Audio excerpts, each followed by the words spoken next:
Hi all, welcome to career Malayalam 24/7. എന്റെ പേര് Jiji. So ഇന്ന് നമ്മൾ നോക്കാൻ പോകുന്നത് ആക്സിസ് ബാങ്കിന്റെ ജോബ് ഓപ്പർച്യൂണിറ്റിയെ കുറിച്ചാണ്. അപ്പൊ ഈ ഒരു എക്സാമിനെ കുറിച്ച് നമ്മൾ ഓൾറെഡി പറഞ്ഞിട്ടുണ്ടായിരുന്നു. എക്സാം എഴുതാതെ തന്നെ നിങ്ങൾക്ക് ഈ ഒരു ബാങ്ക് ഓപ്പർച്യൂണിറ്റി കിട്ടും. ആക്സിസ് ബാങ്ക് എന്ന് പറയുമ്പോൾ നമ്മുടെ ചുറ്റുമുള്ള നമ്മൾ കാണുന്ന ഒരു ബാങ്കാണ് അല്ലെ. അപ്പൊ ഈ ഒരു ബാങ്കില് ഡെപ്യൂട്ടി മാനേജർ ആവാനുള്ള അവസരമാണ് വന്നിരിക്കുന്നത്. അപ്പൊ അതെങ്ങനെയാണ് ഇങ്ങനെ ഇതിലേക്ക് വരിക എന്നുള്ള കാര്യം നമുക്ക് നോക്കാം. ഇതാണ് ഇതിന്റെ ലിങ്ക്, നമ്മുടെ ഈ ഒരു സൈറ്റിന്റെ ലിങ്ക് താഴെ കൊടുത്തിട്ടുണ്ടാവും കേട്ടോ. ജസ്റ്റ് നിങ്ങളൊന്ന് താഴെ ഒന്ന് നോക്കിക്കഴിഞ്ഞാൽ നമുക്ക് ഇതിന്റെ ലിങ്ക് കിട്ടും. അപ്പോൾ ലിങ്ക് അനുസരിച്ച് നിങ്ങൾക്ക് നോക്കാം. ഇതിൽ എന്തൊക്കെയാണ് വരുന്നത് നോക്കട്ടെ. അപ്പൊ ആക്സിസ് ബാങ്ക് എന്ന് പറയുമ്പോൾ നിങ്ങൾക്ക് അറിയാം അല്ലെ, ആക്സിസ് ബാങ്കിനെ കുറിച്ച് എന്തെങ്കിലും അറിയാവോ ആർക്കെങ്കിലും? അപ്പൊ ആക്സിസ് ബാങ്ക് എന്ന് പറയുമ്പോൾ നമ്മുടെ നാട്ടിൽ തന്നെ ഉള്ളൊരു ബാങ്കാണ് ആക്സിസ് ബാങ്ക് എന്ന് പറയുന്നത് അല്ലെ. നമ്മുടെ നാട്ടിൽ ഉള്ളൊരു ബാങ്കാണ്. തേർഡ് ലാർജസ്റ്റ് പ്രൈവറ്റ് ബാങ്ക് ആണ് വരുന്നത്. ആക്സിസ് ബാങ്ക് എന്ന് പറയുമ്പോൾ നമ്മുടെ രാജ്യത്ത് തന്നെ തേർഡ് ലാർജസ്റ്റ് പ്രൈവറ്റ് ബാങ്ക് ആണ് ആക്സിസ് ബാങ്ക് എന്ന് പറയുന്നത് കേട്ടോ. അപ്പൊ ഇതിന്റെ ഹെഡ് ക്വാർട്ടേഴ്സ് വരുന്നത് മുംബൈയിലാണ്.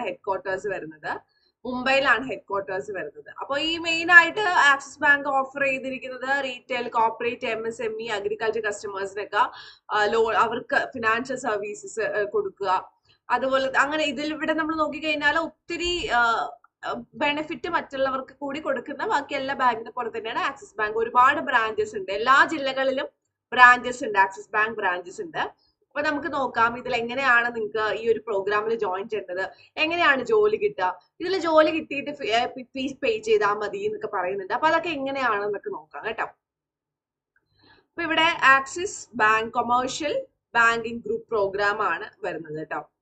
അപ്പോൾ ഇവിടെ നമ്മൾ പാക്കേജിനെ കുറിച്ച്, about package, program structure, hiring process, eligibility എല്ലാത്തിനെ കുറിച്ചും പറയുന്നുണ്ട്. അപ്പൊ നിങ്ങൾ വരുന്നത് ഒരു ജോയിൻ നമ്മുടെ ഡെപ്യൂട്ടി മാനേജർ ആയിട്ടാണ് നിങ്ങൾ ഇതിൽ ജോയിൻ ചെയ്യുന്നത്. ഡെപ്യൂട്ടി മാനേജർ ആയിട്ടാണ് ജോയിൻ ചെയ്യുന്നത് കേട്ടോ.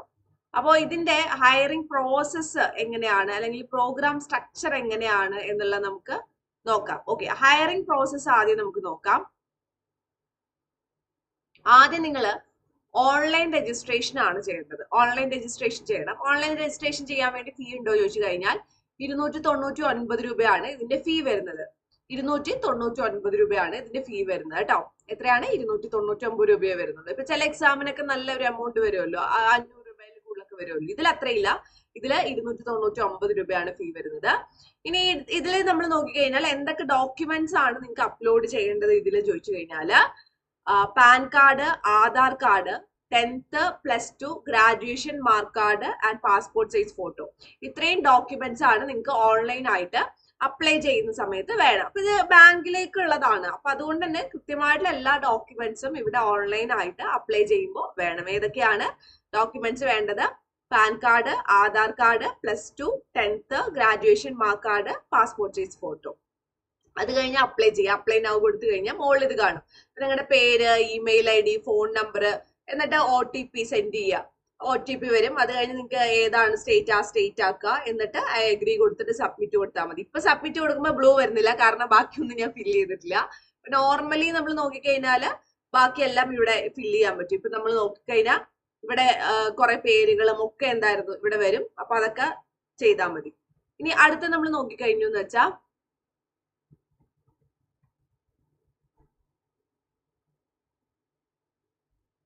അപ്പൊ അപ്ലൈ ചെയ്ത് കഴിഞ്ഞാൽ അടുത്ത ഇവിടെ വരുന്ന എന്തായിരുന്നു? സ്ട്രക്ചേർഡ് ഓൺലൈൻ അസസ്മെന്റ് ആണ് വരുന്നത്. അത് കഴിഞ്ഞ് എന്തായിരുന്നു? ഓൺലൈൻ അസസ്മെന്റ് ആണ്. ഓൺലൈൻ അസസ്മെന്റിൽ എന്താണ് വരുന്നത്? 80 minutes ഓൺലൈൻ സ്ട്രക്ചറേറ്റഡ് എക്സാം കവറിംഗ് ആണ് വരുന്നത്. എത്ര? 80 minute ആണ് വരുന്നത്. 80 minute എക്സാം. അതിൽ നമ്മൾ എന്തൊക്കെയാണ് പഠിക്കേണ്ടത്? Cognitive, written English, speech X competency. ഇതാണ് നമ്മൾ ഇതിൽ പഠിക്കേണ്ടത് എന്നാണ് പറയുന്നത്. അപ്പൊ എന്തായിരുന്നു? കോഗ്നിറ്റീവും റിട്ടൺ ഇംഗ്ലീഷും അതുപോലെ തന്നെ സ്പീച്ച് കോമ്പറ്റൻസീസ് ആണ് ഇതിൽ മെയിൻ ആയിട്ട് പഠിക്കേണ്ടത്. ഓക്കെ, അപ്പോൾ ഇതാണ് ഇതിന്റെ ഓൺലൈൻ അസസ്മെന്റിന്റെ സ്ട്രക്ചർ. അപ്പൊ അതിലെന്താണ് നമുക്ക് നോക്കാം കേട്ടോ. ഇവിടെ അതിലെന്താണ് നമുക്ക് നോക്കാം. ഇനി കരിയർ പാനലിന്റെ അത് കഴിഞ്ഞിട്ടുള്ളതാണ്. കരിയർ പാനലിന്റെ ഒരു ഇന്റർവ്യൂ ഉണ്ടാവും. ഓക്കെ, കരിയർ പാനലിന്റെ ഒരു ഇന്റർവ്യൂ ഉണ്ടാവും. ആ ഇന്റർവ്യൂല് നമുക്ക് എന്തായിരുന്നു നമ്മുടെ പേഴ്സണാലിറ്റിയും ബേസിക് ആയിട്ട് നമുക്ക് ഇന്റർവ്യൂ നമ്മൾ വളരെ കോൺഫിഡന്റ് ആയിട്ട് ഇരിക്കുക. അതുപോലെ തന്നെ അവർ ചോദിക്കുന്ന ചോദ്യങ്ങൾക്കൊക്കെ കൃത്യമായിട്ട് കമ്മ്യൂണിക്കേറ്റ് ചെയ്യുക അവരുടെ അടുത്ത്. മെയിൻ ആയിട്ട് ഇന്റർവ്യൂല് നമ്മൾ നോക്കുന്നത് കമ്മ്യൂണിക്കേഷൻ സ്കില്ലാണ് അല്ലെ.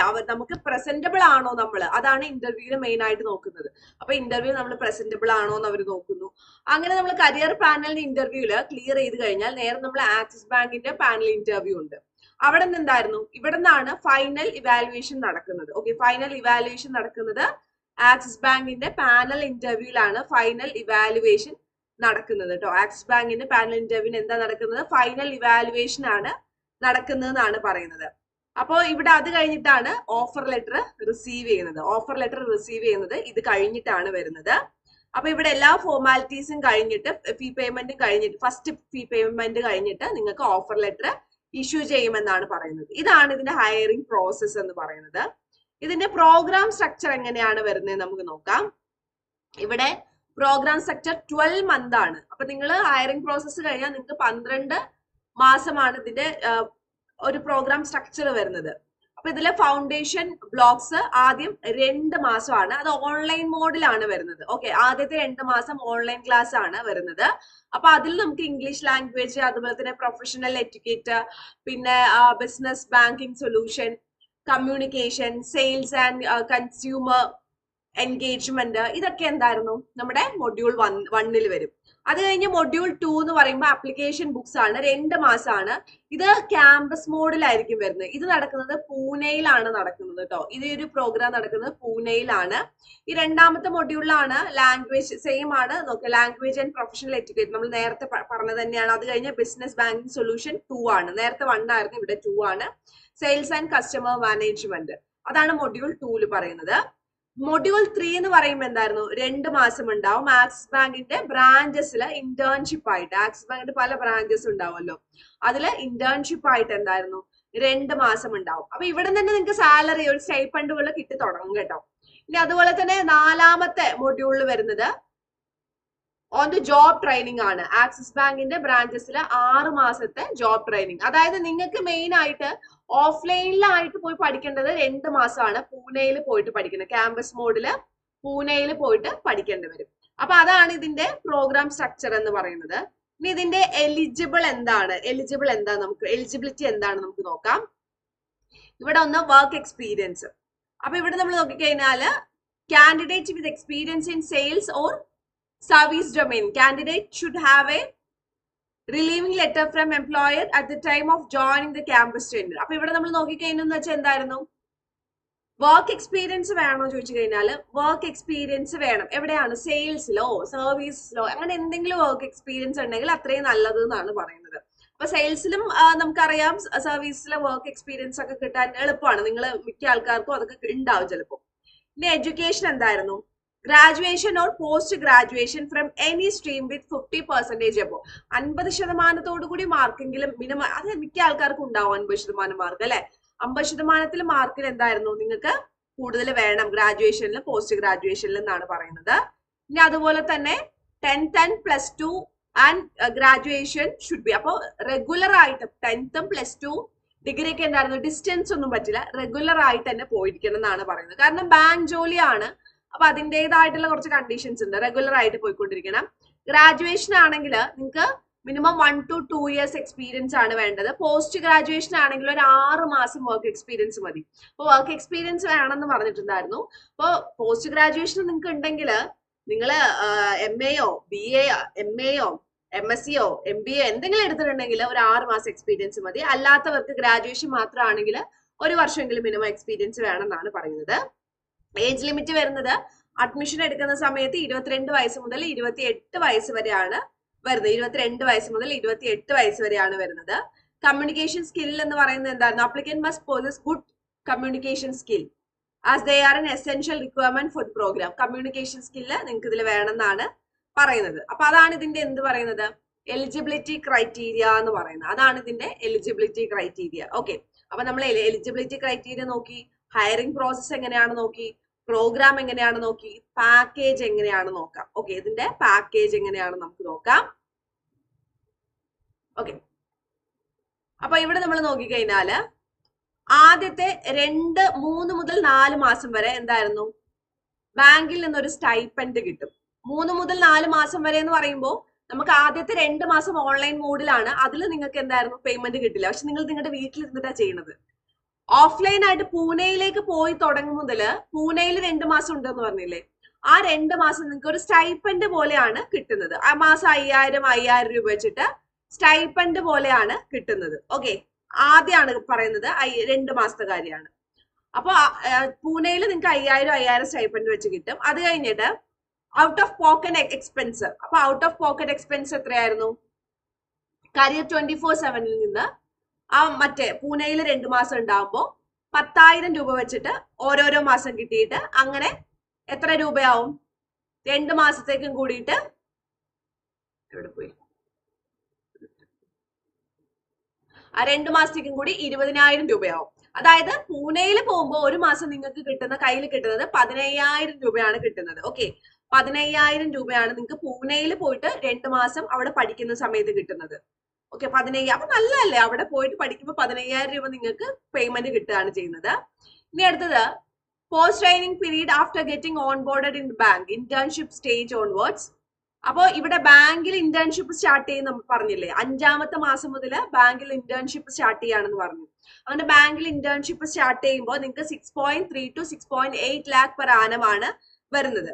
ഓക്കെ, അപ്പൊ സ്വാഭാവികമായിട്ട് എന്തായിരുന്നു, അത്യാവശ്യം നല്ല 50,000-ൽ കൂടുതൽ സാലറി ഇവിടെ തന്നെ 5ാമത്തെ മാസം മുതൽ തന്നെ നിങ്ങൾക്ക് 50,000-ൽ കൂടുതൽ സാലറി കിട്ടുകയാണ് ചെയ്തിട്ടുള്ളത്. അപ്പം അത്യാവശ്യം നല്ലൊരു പാക്കേജ് തന്നെയാണ് നിങ്ങൾക്ക് കിട്ടുന്നത് അല്ലെ. 5ാമത്തെ മാസം മുതൽ 50,000-ൽ കൂടുതൽ സാലറി എന്ന് പറയുമ്പോൾ നല്ലൊരു കാര്യമാണ് വരുന്നത്. ഇനി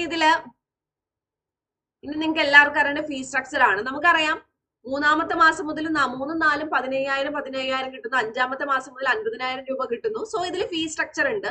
അപ്പൊ ഫീസ് സ്ട്രക്ചർ എന്ന് പറയുമ്പോൾ എല്ലാം ഒരുമിച്ച് അടക്കണമെന്നൊന്നുമില്ല. നിങ്ങൾ ജോലി കിട്ടിയിട്ട് കുറെയൊക്കെ അടച്ചാലും മതി. വലിയൊരു ഫീസ് സ്ട്രക്ചർ തന്നെയാണ് വരുന്നത്. പക്ഷെ വർത്ത് ആണെന്നാണ് എനിക്ക് തോന്നുന്നത് കേട്ടോ. എനിക്ക് പേഴ്സണലി എനിക്ക് തോന്നിയിട്ടുള്ളതാണ് നല്ലതാണെന്ന്. അപ്പൊ ഫുൾ പേയ്മെന്റ് എന്ന് പറയുന്നത് 2,25,000 പ്ലസ് GST ആണ്. അങ്ങനെ 2,65,500 രൂപയാണ് ഇതിന്റെ ഫുൾ പേയ്മെന്റ് എന്ന് പറയുന്നത് കേട്ടോ. അപ്പൊ ഇത് നിങ്ങൾ എൻറോൾമെന്റ് ചെയ്യുന്ന സമയത്ത് 25,000 രൂപയാണ് കൊടുക്കേണ്ടത്. അത് നിങ്ങൾക്ക് ഓഫർ ലെറ്റർ കിട്ടില്ല, അപ്പൊ കൊടുത്താൽ മതി 25,000 രൂപ. ഓക്കെ, ഓഫർ ലെറ്റർ കിട്ടുന്ന സമയത്ത് 25,000 രൂപ കൊടുത്താൽ മതി. ആദ്യത്തെ ഇൻസ്റ്റാൾമെന്റ് എന്ന് പറയുന്നത് 1,00,000 രൂപയാണ്. അത് നിങ്ങൾ ബാച്ച് സ്റ്റാർട്ട് ചെയ്യുന്നതിന് മുമ്പ് കൊടുക്കണം. 2ാമത്തെ ഇൻസ്റ്റാൾ എന്ന് പറയുമ്പോൾ ക്യാമ്പസ് ടെന്യൂർ അവസാനിക്കുന്നതിന് മുമ്പ് 1,00,000 രൂപ കൊടുക്കണം.